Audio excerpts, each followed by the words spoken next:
Welcome to Talking Pictures. My name is Christian Genzel. I'm a filmmaker and film journalist from Salzburg, Austria.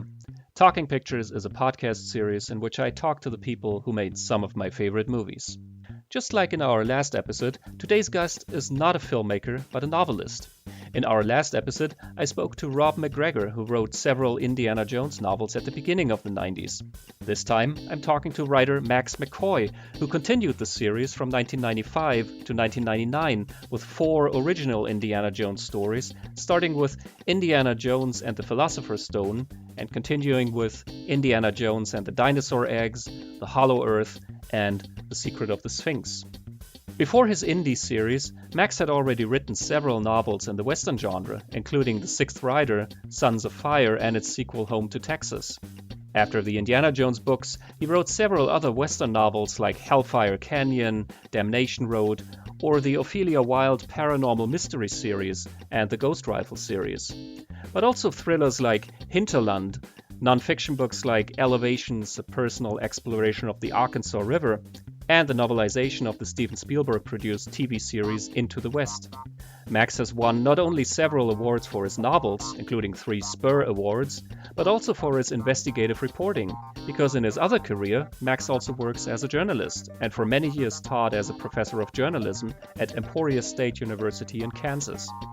In our conversation, Max recalls how he became involved with the world of Indiana Jones and how he distilled the ideas of George Lucas into a series of stories that feel very close to the original Indy movies.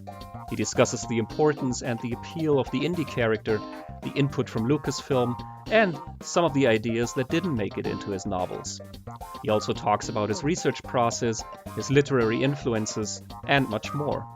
The interview was conducted in connection with our German language podcast Lichtspielplatz. So, if you speak German, please visit lichtspielplatz.at and check out episode number 64, which features an in-depth discussion of the Indiana Jones novels by Rob MacGregor, Max McCoy, and Wolfgang Holbein. Also, make sure to listen to my interview with Rob MacGregor here on Talking Pictures, the novelist who wrote 6 original Indiana Jones novels in the early 90s. If you enjoy my conversation with Max McCoy, please visit talkingpicturespodcast.com to check out more interviews and follow us on Facebook and Twitter. So without any further ado, here is Max McCoy. Well, I always knew that I wanted to be a novelist, and one of the things that I had read, a piece of advice that Ernest Hemingway had written about was that there was no better place to learn how to write than in daily journalism. So that's really what led me into journalism. So there's that component, and also the Watergate effect of Woodward and Bernstein attracted a lot of young people in the 70s and 80s to journalism. So those two things together, that's what drew me to journalism. And I think Hemingway was right. Journalism is a great place to learn how to write, to how to construct a story, how to write on deadline, deal with that kind of pressure. So I just stuck with the journalism. So I've had really dual careers since I was in my 20s, the journalism and the novel writing. Mm-hmm. The first novels you wrote were all Westerns, and after the Indiana Jones novel also you wrote a lot of Western stories. Most of your stories are set in that genre and in that era. Was there something particular that interested you in that era? Well, I grew up in Southeast Kansas, in a little corner of Kansas that's the only part of Kansas that's actually in the Ozarks. A lot of history. Baxter Springs, Kansas, site of a Civil War battle. And so I grew up with the history of the Old West, also the Daltons, Coffeyville, not too far away. So I grew up in that environment. I also grew up reading a lot of, Mark Twain, and also Charles Portis and Thomas Berger. And those influenced my fiction choices. Most of my Westerns are set in either Kansas or Missouri, which reflects my regional interest. I do have other books. I have some adventure books. I have a couple of thrillers, and I have some mysteries, although they're set in the Old West too. But I tend to gravitate back toward Westerns. And I've never really considered myself a Western writer as such. I know I am, and that's the way many of my books are marketed. But I just think that I write novels that just happen to be marketed as Westerns. And some of my Westerns, at least 3 of them, have been called Western noir, which I think is a great term for some of the stuff that I write. Yeah, the idea that I had was that, I mean, reading your Indiana Jones novels, that you're very much interested in the historical period and the detail of an era. So maybe that's where the connection was. Maybe that's what sort of led you from one thing to the other. I think so. I'm really interested in history and in fact and in weird history, folklore, that sort of thing. So it was a natural for me. I've also done some magazine work in the historical era and also in the Fortean era.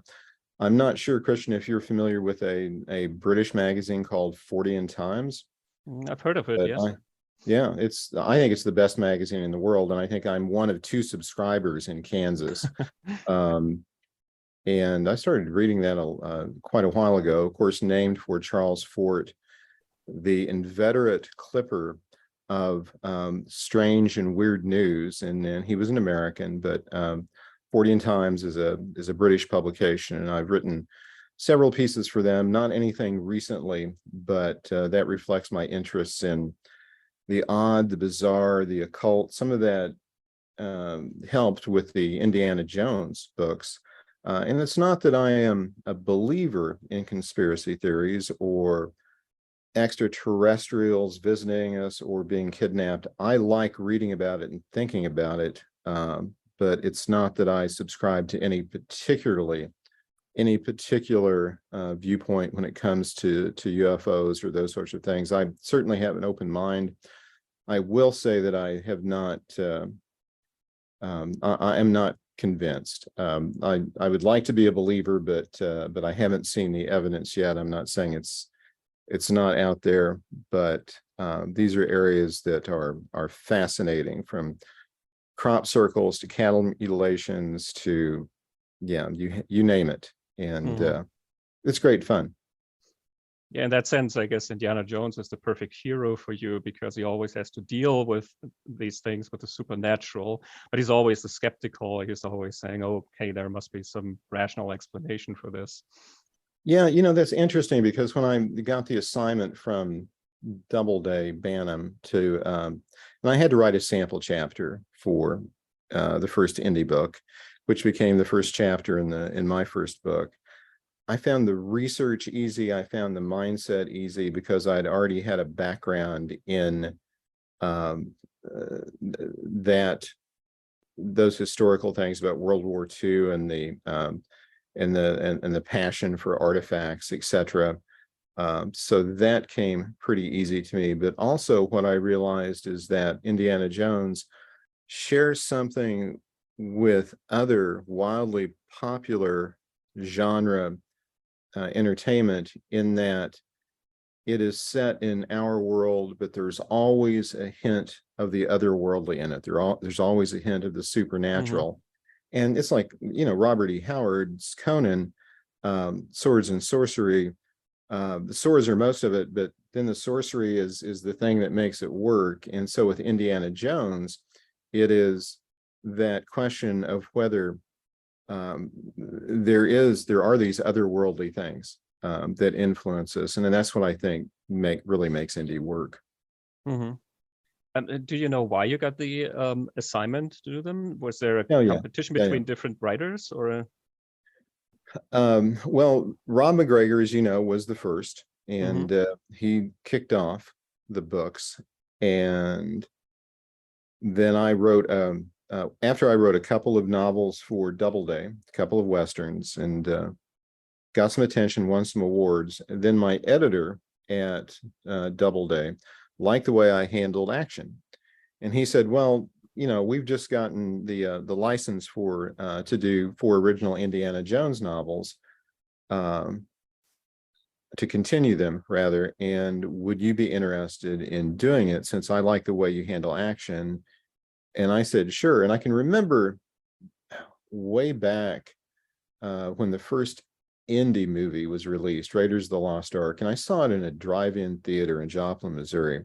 And it was misty, there was rain on the windshield, and it was, looking around the windshield wipers. And this movie had kind of a strange name. I knew I liked Spielberg and his directing, but had no idea what I was going to get into when I saw this. But in the first few minutes, with that set piece of the boulder, rolling after Indy and him losing the idol to Belloc, I was just really hooked. And I remember thinking at that moment, sitting in that car in the rain, that somebody is paid to write this. And of course, it was Lawrence Kasdan who was paid at that time.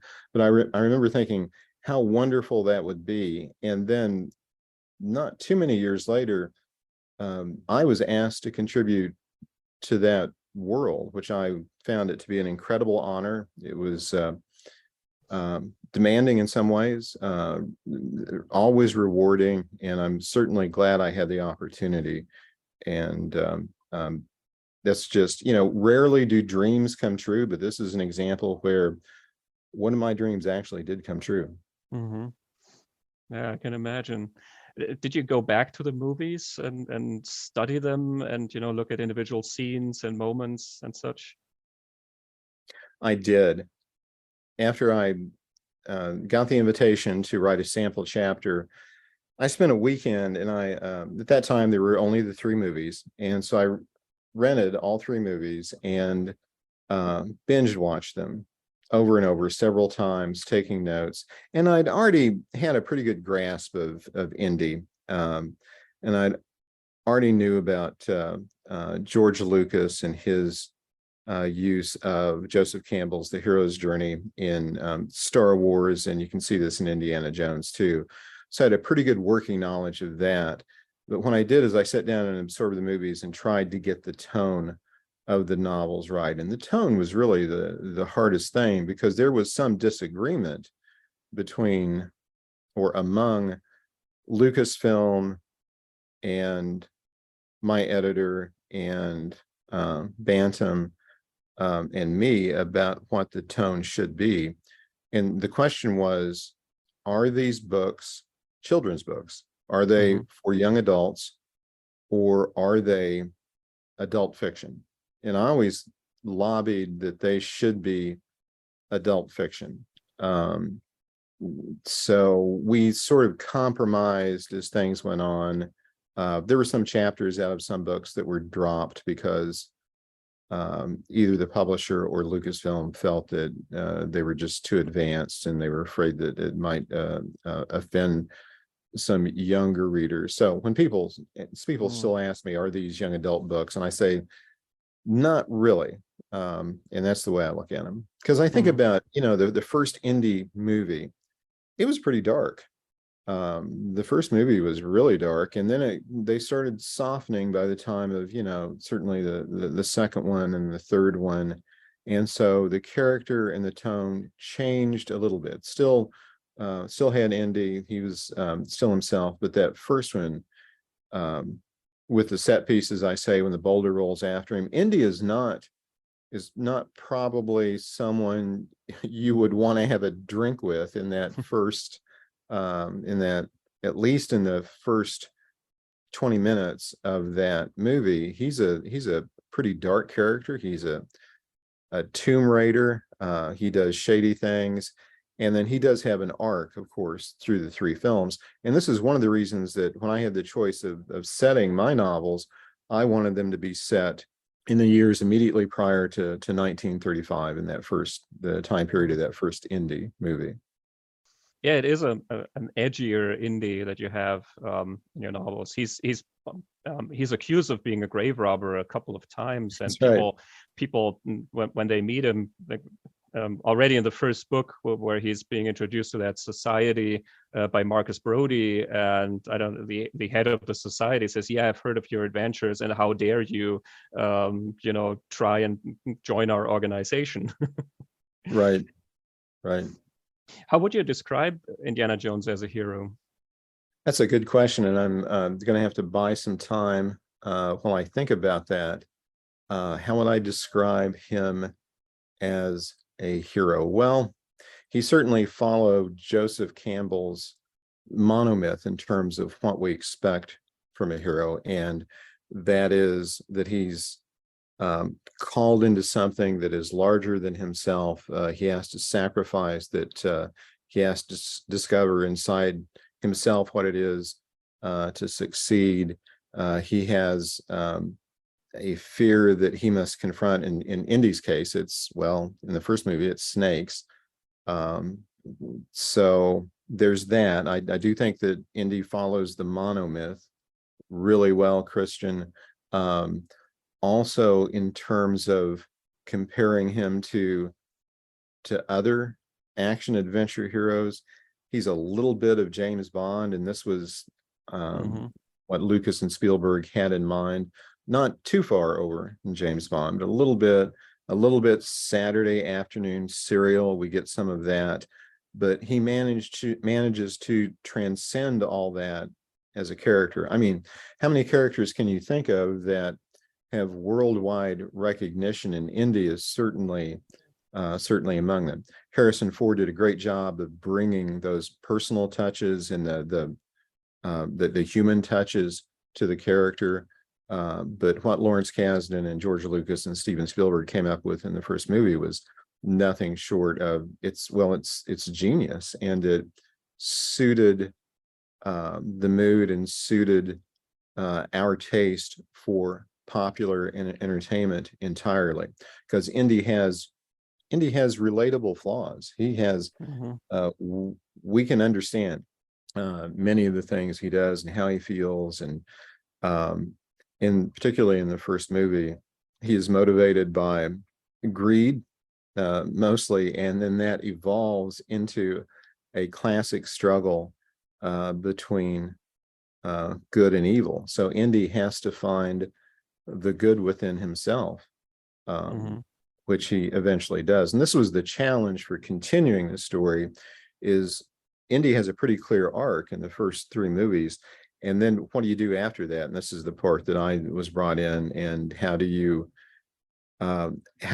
stay consistent to that without backtracking or violating the integrity of the character? So that's what I spent the most time thinking about while writing the four novels. I found a great passage about that in the second book, in the Dinosaur Egg, where Indy talks to Joan, the fake nun slash reporter, where she asks him, what is it that I need to understand about Indiana Jones? And he says that I'm a hopeless, raving romantic, that I keep my word to my friends, that I don't sleep around when I'm in love with somebody else, that I don't lose my values just because I'm a few thousand miles from home, that there are things in this world which science can't explain, but which just maybe the human heart can. I had forgotten that. I'm glad you read that. That is my personal philosophy as well. So, but I think it is true to Indy. This is why we admire Indy. And at the same time, Indy always has something that he needs to learn in every movie, every book, every adventure. So that really touched me that you found that passage and read it. I hadn't thought about that in many years. Yeah, I'm always looking for those little moments, when the moments that are not about plot, but about character, and where I can where I can see the values behind the story and the ideas that go into them. I mean, you do have a lot of those moments.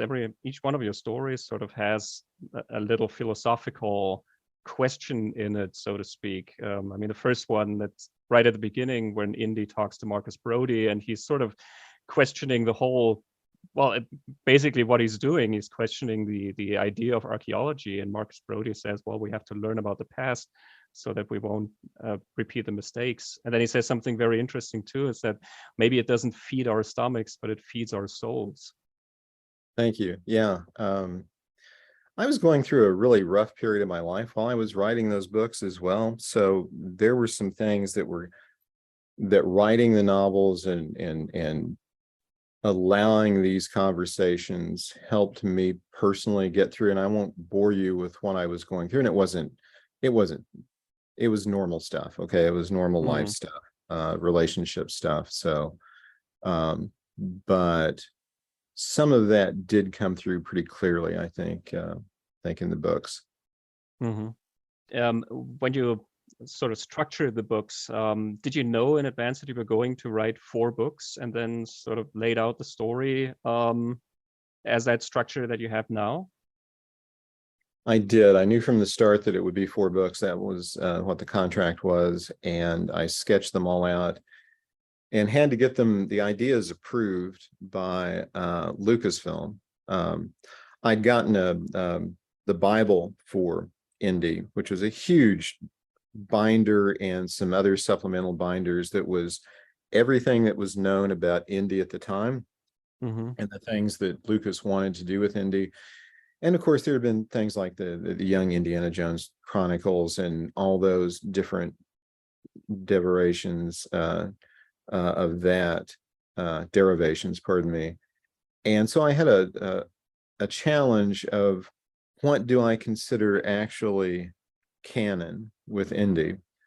And so I decided just to stick to the movies, and that made it a little easier for me because there was so much happening in the Young Indiana Jones Chronicles, which some of it didn't quite work, I thought. So I had some ideas and pitched them. A couple of the ideas that actually the first book I wanted to do, first adventure, would have been The Spear of Destiny. But at the time, Hmm. Dark Horse Comics had a competing storyline about to come out. So that was, so I had to move to my next one, which was The Philosopher's Stone. Was pretty disappointed about that because I thought The Spear of Destiny would have been a terrific book. But I did have to change plans because of the Indy universe, because of that. There was also a time travel element Hmm. that runs through the 4 books. Astute readers may pick up on it, may not, but it ended up, there were a couple chapters that were ended up left out of the last book that explains some of the things that Indy seems tireder and older than he should be in the last book in certain sections, and there is a time travel element which ultimately they meaning Lucasfilm decided to cut, and we had to rework the book a little bit, but some elements of that remain. Hmm. Did you have discussions about the use of the crystal skull throughout the books? Um, we did, and the Crystal Skull, of course, mine is very different than what came in the movie version. So mine is obviously based on an actual artifact from Indy's time period called the Mitchell Hedges skull, Hmm. uh, which turned out to be probably a hoax. But um, mine was very different than the movie in that mine is not an alien skull. So there are some similarities, but yeah. And of course, the movie hadn't even been that hadn't been planned or anything when I was writing the books. So, and I did the Crystal Skull to give a unifying arc to all 4 novels, so that they're just not 4 separate adventures, that the Mm. 4 books would be tied together through this continuing thing. And I won't give any spoilers for readers who may read this, but I do manage to wrap it up in the 4th book. Mm. It's interesting because when I spoke to Rob MacGregor, he told me that he had intended to do a story on the crystal skulls, and that that was rejected because George Lucas said that we're not going to do crystal skulls. Yeah, So, as I recall, Rob told me that. we had an email exchange, and I was surprised to hear that. So, and also surprised that there was no discussion with Lucasfilm about that, other than yeah, you just can't have the time travel element. Hmm. Did you have discussions about the use of the various characters? Because some of the characters from the movies also appear in the books, like Belloc or Sala, or even Lao Che and Indy's friend Wuhan. Absolutely. And of course, as I said, I had the Bible, so I had an idea at the time of what Lucasfilm's plans were. But before I wrote each book, I made a list of the characters I would use, and got the green light for that. So I knew that I was okay using those. Some of the things that I did not, how should I say this? And I really enjoyed working with Lucasfilm, and I don't want to make it sound like I didn't. I enjoyed working with Lucasfilm. I tremendously enjoyed working with Lucy Autry Wilson, who was the second in command in Lucasfilm, and in Lucasfilm at that time. Had been George Lucas's first employee, actually. Originally an accountant on THX 1138, but there were some discussions that we had that seem trivial now. That what we talked most about was, what do we call Indy? Do we call him Indy, or can I refer to him as something else? And I did not want to always call Indy Indy in the books. And of course, now this is firmly established that he is Indy. Everyone thinks of him as Indy. But I wanted to have some scenes where he was referred to as Jones or Dr. Jones, and to give a little space and to acknowledge that these aren't kids' books. So there was that. We had lots of discussions about the amount of drinking that Indy did in my books. And some of those scenes were left out. And of course, I would always go back and say, well, look how much he drinks in Raiders. And then about some of Indy's language. And the most intense negotiation we had was over a chapter in the Dinosaur Eggs, where Indy is facing, I'm trying to put this delicately. Yeah, I'm not gonna say what it was, but it was a technique that he used to keep from dying of dehydration in the desert that was cut. You can probably figure out what that would be. Yeah. But again, it was those things aside, and those are just, and they really are trivial. They were small things. Bantam gave me tremendous support on it. Lucasfilm gave me tremendous support. It took me longer than expected to finish the 4 books. Took me about a year each to write them, or sometimes a little longer, depending on what was going on, and the schedule called for something quicker. But after the first book, Lucasfilm said, yeah, this is great, let's stick with this. And so did my editor at Bantam, Tom Dupree. So I'm very grateful for that. And overall, I'm pleased about how the books how they turned out, and how many people they've reached. I hear from people every week that have read them and asking questions. They'll send a message through the website, etc. Just in the last couple of weeks, I've heard from a documentary filmmaker that read the books, and it was a big influence on him, and one of the reasons that he got into doing historical documentaries. And that was very nice to hear. Yeah, that's amazing. How difficult was it for you to come up with all the mysteries that Indiana Jones is involved in? I mean, seeing that when you came in, there had already been so many different stories, and sort of some of the legends were sort of used up in a way. Right.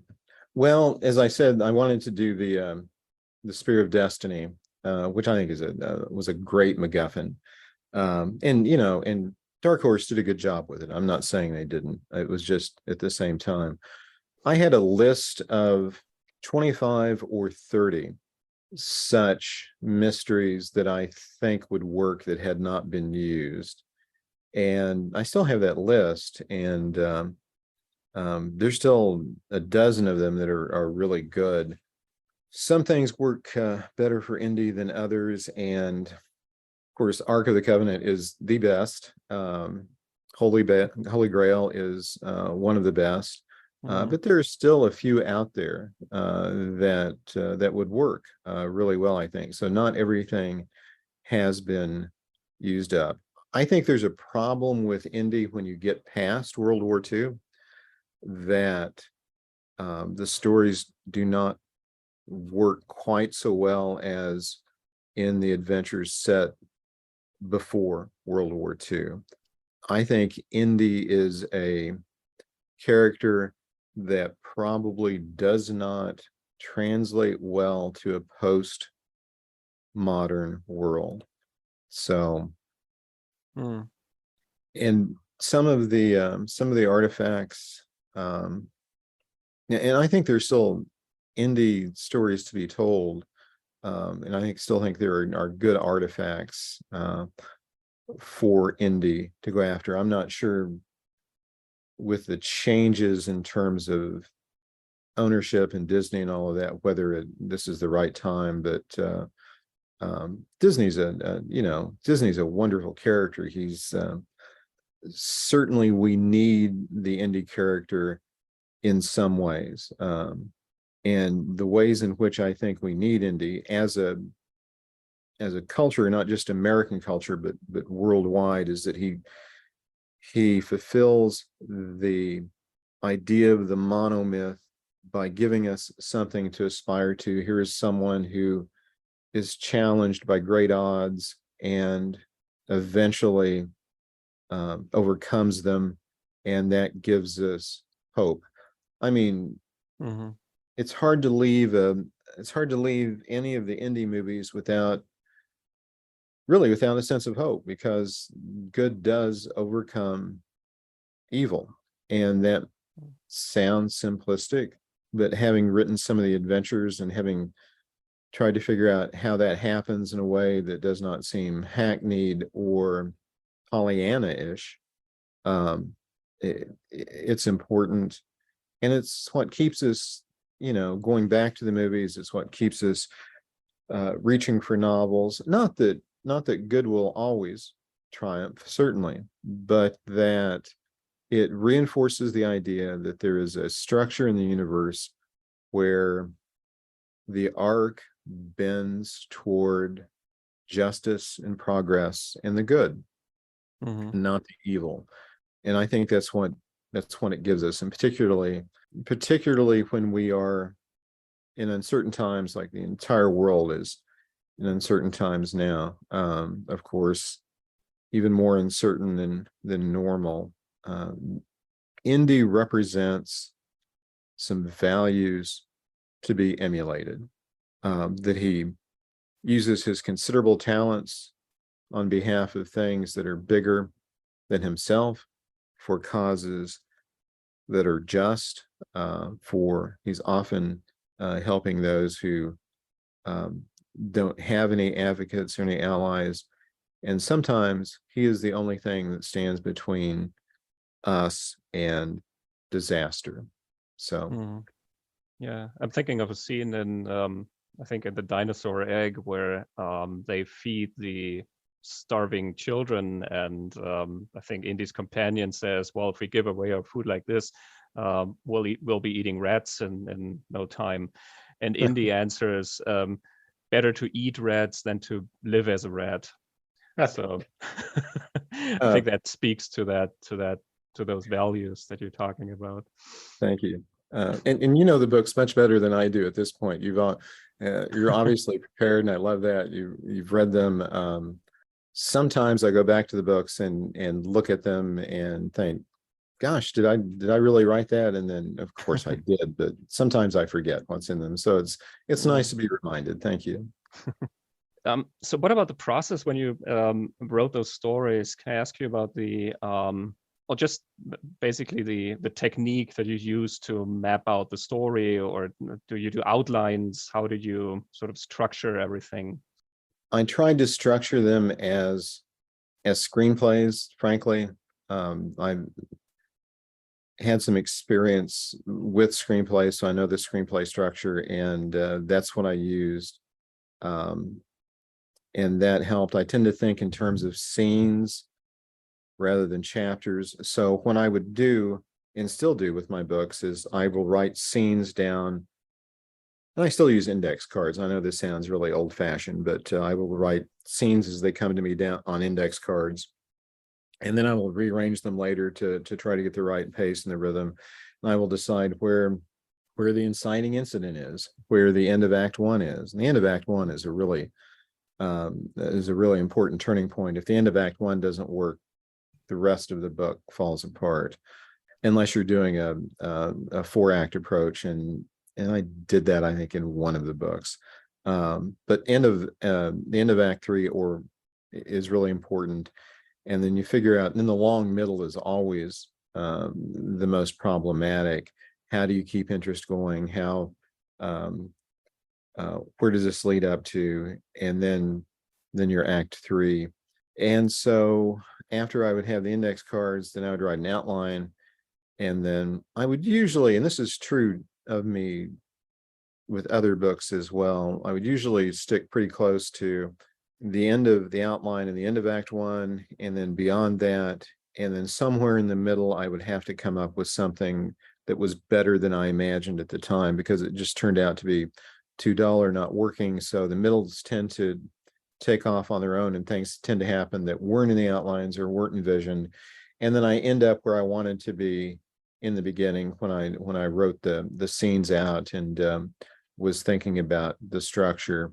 So that pretty much describes my process for nearly every book that I've written.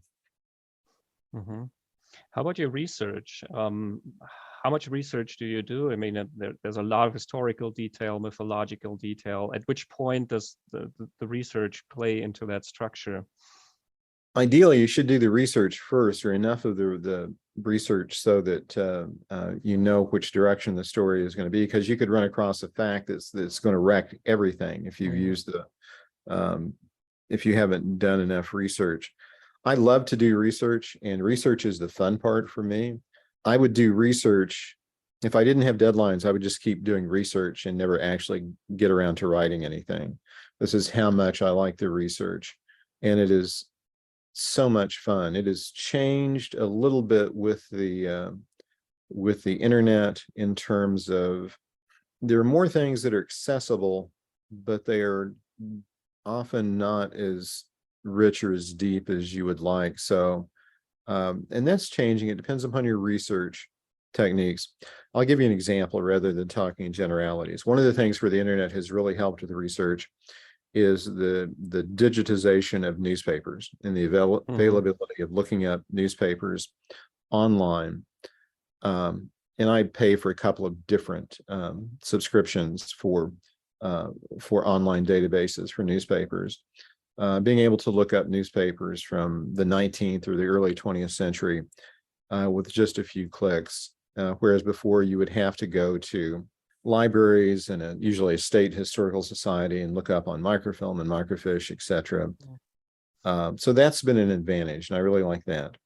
The thing that the internet has not been able to help with is the creative part of doing research. And I'll give you an example of this. With my research for the Indy books was the Voynich manuscript, this world's most mysterious manuscript, it was called. And one of the sources that I ran across for the Voynich manuscript, Mary D'Imperio, and it was listed in one of the articles I read that this source was listed as a Department of Agriculture publication, which kind of confused me, or really confused me at the time.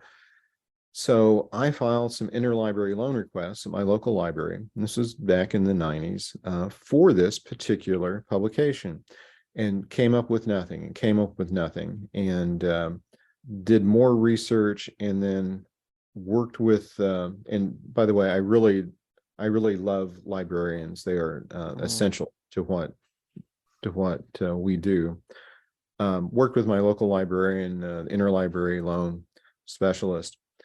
And then one day she gave me a call and said, look, I finally got this, the manuscript or the book that you asked for, but it's not a Department of Agriculture book. And I said, well, what do you mean? And she said, well, you're not going to believe this, but it's been declassified. This was published by the National Security Agency. And of course, the NSA, no such agency at that time, the government didn't even want to admit that it existed. But D'Imperio was in the employ of the NSA, and she had researched the Voynich manuscript as a possible code. And this is what the NSA's interest in it. And it was an incredible resource for this. So you don't get that level of, or at least I don't get that level of fun or that level of creativity in terms of researching things as much as I used to. It still happens occasionally.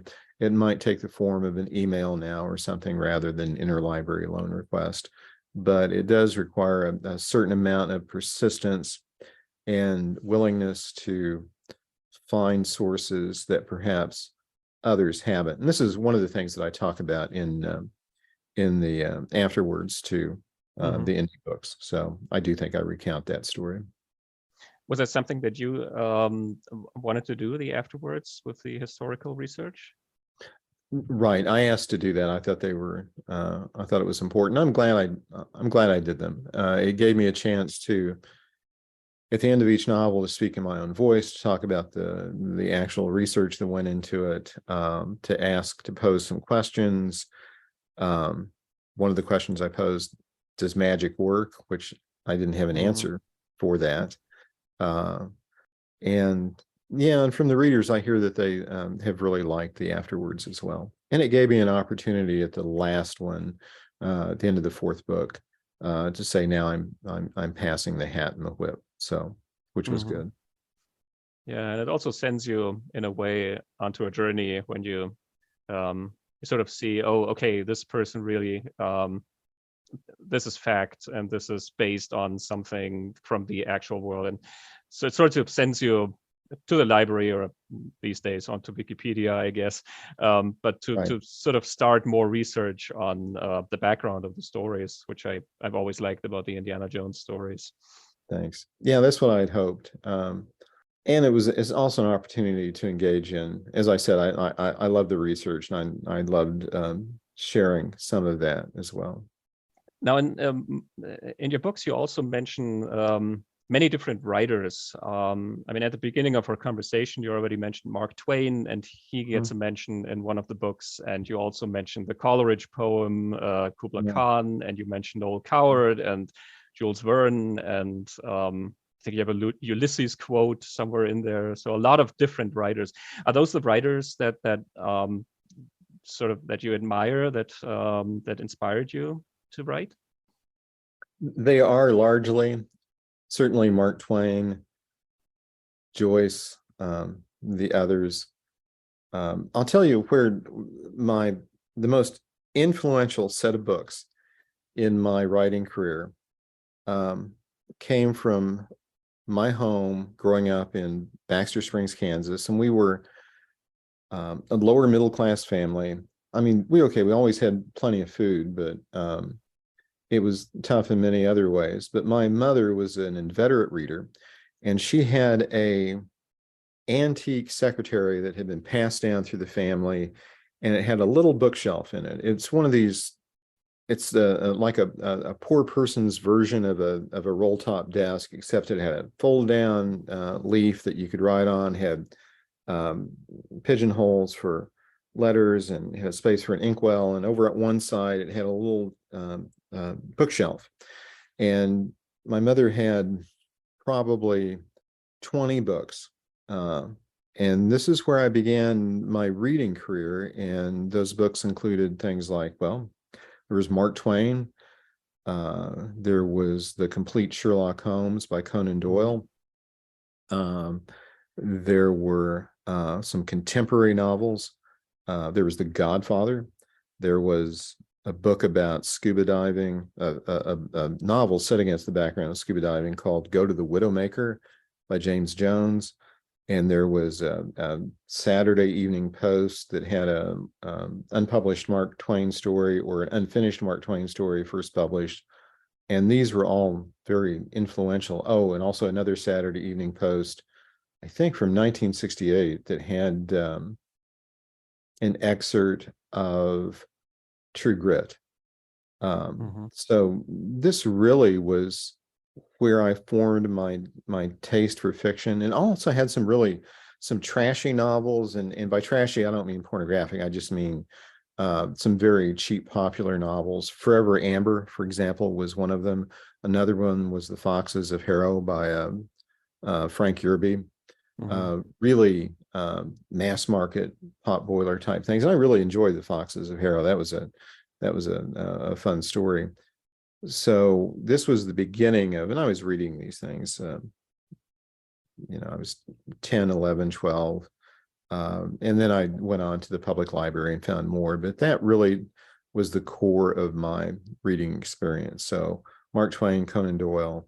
There was also a biography of Ernest Hemingway in that little secretary, the Carlos Baker biography, which I read cover to cover, and then went out and sought out Hemingway's books on my own. So it's interesting that I can trace so many of the influences to that secretary and the books that my mother had when I was a kid. And it sort of finds its way into your stories.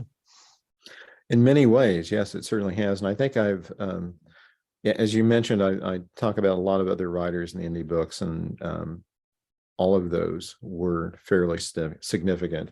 There was one other that I found on my own that wasn't in my mother's bookshelf. It was King Solomon's Mines, Rider Haggard. And of course, Rider Haggard was the most popular of the Victorian novelists, single-handedly created the Lost Worlds genre. My favorite of his is She, not any of the sequels, but the first one is just, it was hallucinatory. When I first read it, I was just amazed, and reread it time and time again. Of course, it's largely forgotten now, but it was pretty influential in terms of how I structure stories. I like frames a lot, and this probably comes from Rider Haggard. And I don't always use a frame in my novels. Sometimes I do, sometimes I don't. But certainly the way he structured novels was, I think it was brilliant in terms of creating some type of frame that would create authenticity. For example, the finding of a lost manuscript, or someone who is sitting down to tell a story. Mark Twain did this too, of course, in Connecticut Yankee. So when you wrote in the last book that you're passing on, the Hat and the Whip, was there talk of any more indie books? Was there were there discussions that you would maybe continue to write more? At that time, there wasn't, and it was also complicated because the way the licensing worked with Lucasfilm is that they wanted to move the license from one major publisher to another every few years. And this was at the time that they were undertaking one of these changes. And so there wasn't any immediate plans at Bantam to continue. That changed later.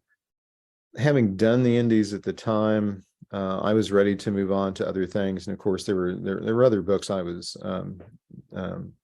writing, and I had a couple of thrillers that I wanted to do. And after that, I did the novelization of Spielberg's Into the West. And I met Kirk Ellis, who was the showrunner for the miniseries. And Kirk and I are still friends, by the way.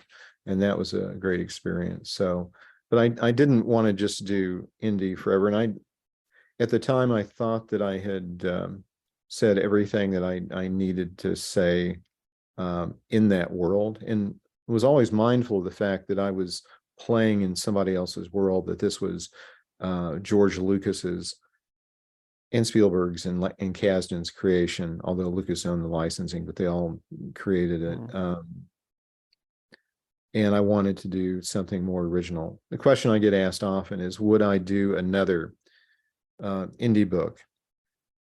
I'm not sure.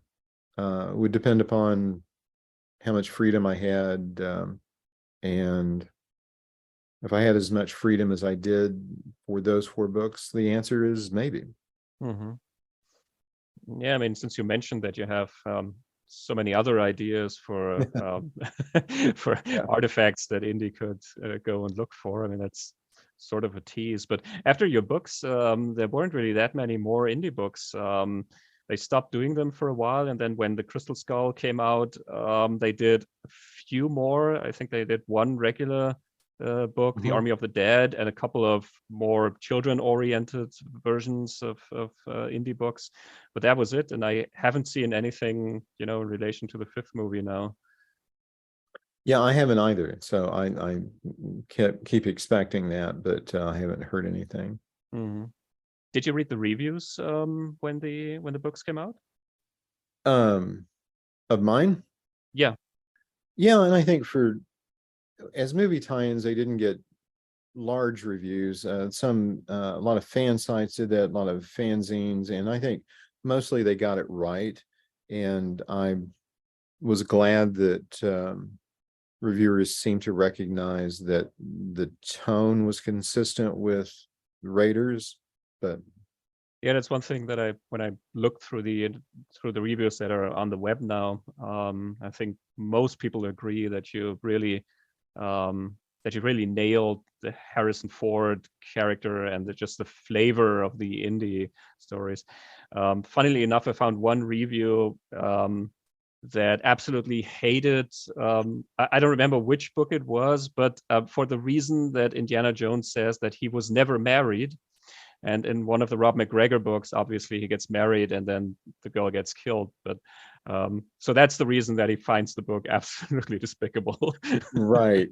And yeah.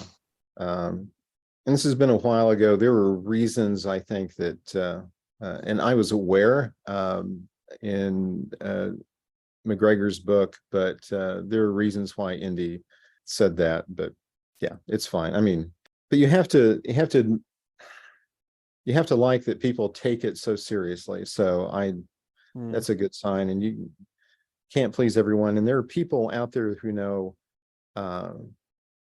the indie universe much better than I do or ever did. So hats off to them. Did you ever play the computer games? Yes.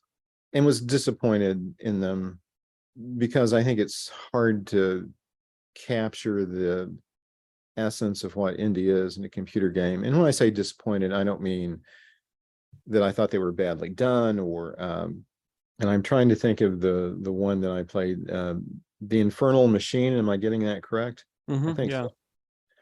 so. Was really impressed with the graphics. A lot of work went into it.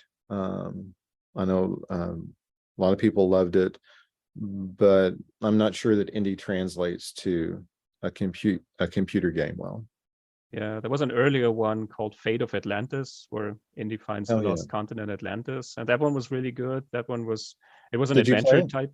Yeah, so it wasn't an action game, but more of a puzzle oriented with dialogue and everything. So that obviously lends itself much better to storytelling. And the female character, actually, your character Alicia, she reminded me of the female character in Fate of Atlantis, Sophia Hapgood, also red-haired, with slightly mystical powers. So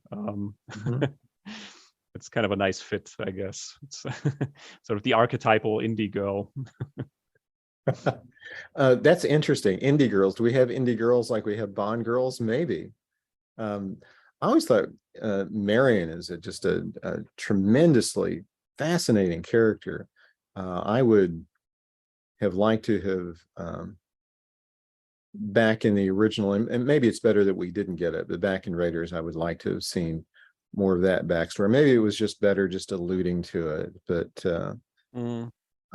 you know, and I understand that that's been developed in more recent things, but yeah, but what a terrific, strong character, and from the the first time we see her, the drinking game and the shootout and all that, it's just perfect.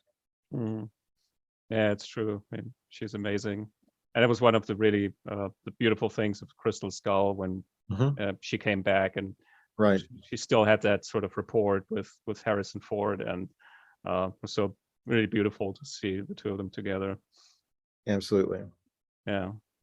Okay, so well, that basically covers what I have about your books. Well, Christian, you asked really good questions. It was fun to hear some of those passages read back to me, and very humbling and gratifying. And thank you for choosing well on those. This has been great fun to talk about. I appreciate being asked to do this. And I'm working on some new books right now. My last couple books have been, well, they've been Westerns. My next book will be a historical novel. I'm not ready to talk about it yet, but it will probably be out within the year. If you like the indie books, let me suggest one book that you might take a look at. And this is a book that's about 15 years old now, but it's The Moon Pool. And it's a thriller set against cave diving, and it's set in Missouri, and it is one of my favorite novels. My favorite novels change from time to time, but the Moon Pool keeps coming back as one of my favorite ones. So it has some of the same elements, I think, that I had fun with Indy in terms of mythology and action and adventure. So you might check The Moon Pool out. And I think it's out of print, and I'm making no money from suggesting this. So this is the way it works. But The Moon Pool was fun.